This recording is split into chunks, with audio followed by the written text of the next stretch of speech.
Hello everyone, this is Dr. Reshma Sararia, homeopath and holistic wellness expert practicing in Pune, city of Maharashtra state, India for the last 15 years. And friends, today I'm going to talk about a very important and crucial topic, which is hitting the snooze button every morning. A lot of us are into the habit of hitting the snooze button every day, and why we do so, we really don't know. And how much does it help us? We are very clear on that. We just keep on hitting the snooze button without any relief from the ability to wake up in a single alarm. Well, imagine it's early in the morning, say 6 o'clock, 6:30 in the morning, and your alarm clock is consistently telling you it's time to get out of the bed. For many people, including a lot of my patients and my clients who have requested me to take up this topic, the automatic reaction is to hit the snooze button more than once.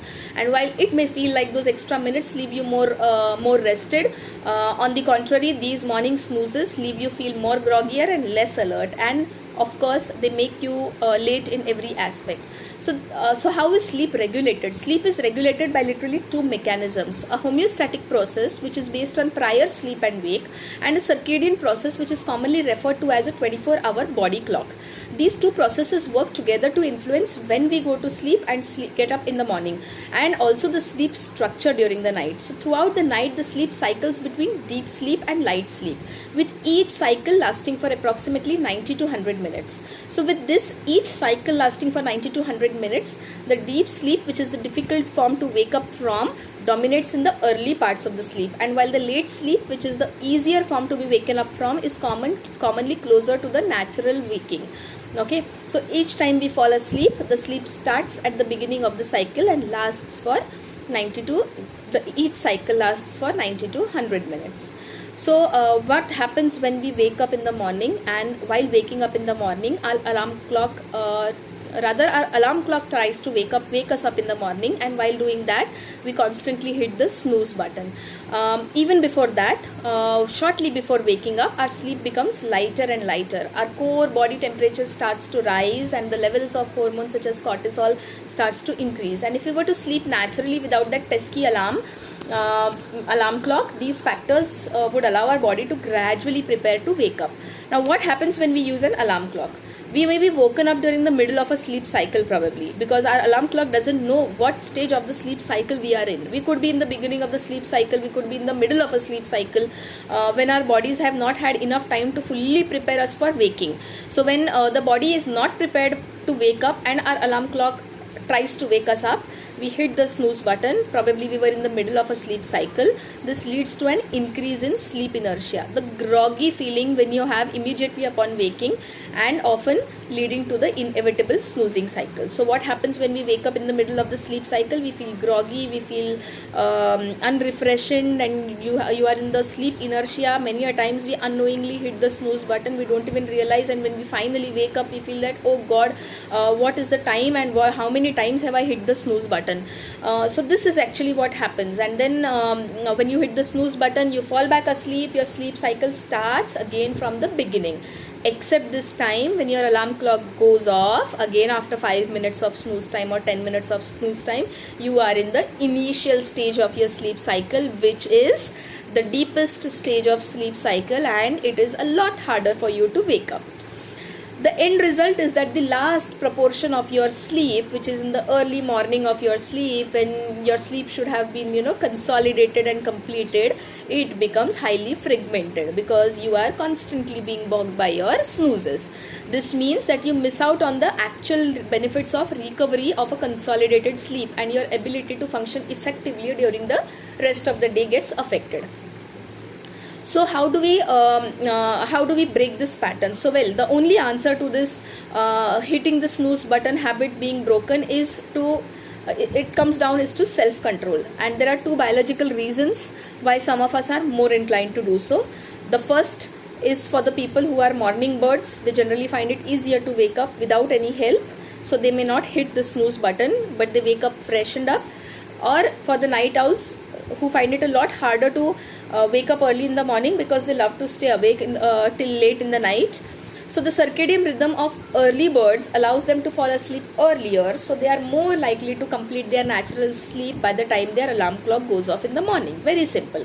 And the night owls, they prefer to stay awake for a longer period of time at night, and then they sleep later into the morning, making it difficult for them to get up in the morning when they have put up an alarm clock for an early morning waking up time, and results in them hitting the snooze button and then going through the entire cycle of breaking your sleep pattern, or not having a consolidated and refreshing sleep, leading into a truncated sleep. And then when they finally wake up, even if it is much later than what they had put the alarm for, the sleep has been disturbed and they wake up unrefreshed. So the desire to hit the snooze button is also related to whether you are suffering from sleep loss. When you are sleep deprived, you require longer and deeper sleeping periods. There is a great chance of being woken during a deeper stage of sleep when your alarm clock goes off, and therefore you want to snooze when you are sleep deprived. So these are the interrelations. So how do you resist the urge of hitting the snooze button? The best way is to have a regular sleep schedule every day of the week, irrespective of whether it's a holiday or it's a weekend. Set a fixed bedtime and wake up time, and keep to it even on the weekends. After a while, your body will naturally adapt to this schedule, and it will be much easier to wake up in the morning, and trust me, even without an alarm clock.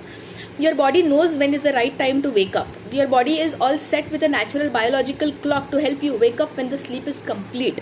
It may mean that for some people the complete sleep and refreshing and rejuvenated sleep means 6 hours of sleep, and for some it may mean 9 hours of sleep. If your boss or your job allows for it, flexible working hours can allow you to sleep according to your natural circadian preference. The night owls according to their natural circadian preference, and the early birds according to their natural circadian preference. But if it is not possible, and for many of us it is not possible, you may need to shift your body clock according to the needs. And the easiest way to get to this is to get natural sunlight during the daytime and to reduce artificial light exposure during the night time. So always make sure that you are not using your bedroom for your official work purposes, or your bedroom is not your makeshift office. Even if it is so, make sure that you are turning off all the lights or all the electronic devices and gadgets in the bedroom at least a couple of hours before your sleep time.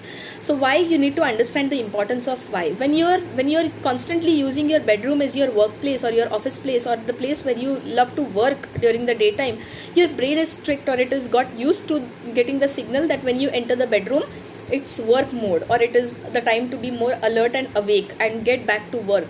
So when you are going to the bedroom, immediately after you turn off your laptop, and late night you are working on your laptop and on your bed, in your bed, and you try to fall asleep, immediately after that your brain will find it very, very difficult to cope up with that sudden shift of transition.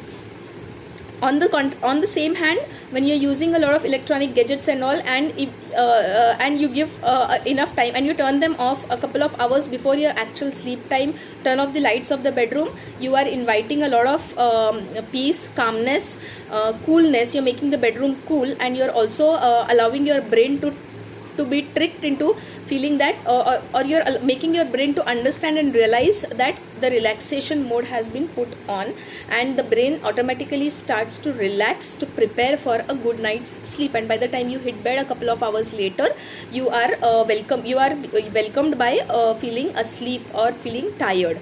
That's how our body is naturally made. Other lifestyle factors also help you sleep better and wake more refreshed, like regular exercise and a healthy diet, along with natural morning light exposure and a little bit of exposure of the dark natural light. So natural light exposure is true for both.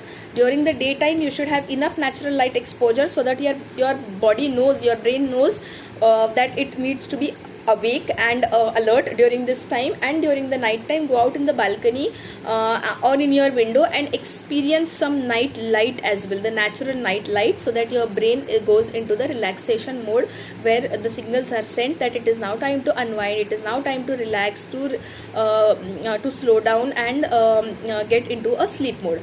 Also minimizing your alcohol content in the night, and also caffeine, which is to be restricted only till afternoon. In fact, experts say you should not be having caffeine after 12 noon. But if you can even stick to afternoon time, after lunch, no caffeine at all, because caffeine is a very high stimulant to the nervous system, to the nerves, and will contribute to keeping you awake in the early part of the night. So if you want to fall asleep early in the night, you make sure that you are avoiding caffeine in the second half of the day at any cost. So well, with this I would like to end the video. Thank you so much to all of those who sent me their request to do something on the sleep pattern, the natural circadian rhythm, how to actually get it back to normal. What are the tips and the suggestions and the solutions for the same? Stay safe, stay healthy. Remember to eat healthy, exercise or move a bit every day, and sleep well.